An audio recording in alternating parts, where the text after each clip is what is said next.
অবশেষে নিজের দেশে ফেরা নিয়ে মুখ খুললেন বাংলাদেশ ক্রিকেটের পোস্টার বয় সাকিব আল হাসান নিজেই। গতকালকে অনলাইন ভিত্তিক একটি সংবাদ মাধ্যমে সাক্ষাৎকার দিতে গিয়েছিলেন সাকিব আল হাসান।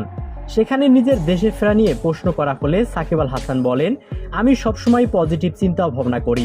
বর্তমানে বাংলাদেশের রাজনৈতিক পরিস্থিতি তেমন একটা ভালো নয়, আর যার কারণে আমি দেশে ফিরতে পারছি না।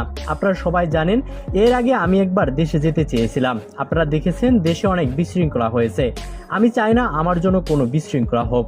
দেশ শান্ত হলে এবং আমার ভক্ত সমর্থকরা চাইলে, সেই সাথে বাংলাদেশ সরকার যদি চায়, তাহলে আমি দেশে ফিরব। আর দেশে ফিরে আমার সর্বশেষ ক্যারিয়ারটুকু বাংলাদেশ ক্রিকেটের সাথে লাগিয়ে দিতে চাই। আমি আশা করি খুব দ্রুত সময়ের ভিতরে দেশ থেকে একটা গ্রিন সিগন্যাল আসবে। সেই গ্রিন সিগন্যালের অপেক্ষাতে আমি রয়েছি। গ্রিন সিগন্যাল আসা মাত্রই আমি আর কোনো অপেক্ষা করব না, আমি চলে যাব বাংলাদেশে। বাংলাদেশের হয়ে খেলবো শেষ সময়টা। দর্শক, ঠিক এভাবে নিজের অভিব্যক্তি প্রকাশ করেছেন সাকিব আল হাসান। সাকিব আল হাসানের এমন মতামতের প্রেক্ষিতে আপনার গুরুত্বপূর্ণ মতামত কি হতে পারে তা জানাতে পারেন আমাদের কমেন্ট বক্সে।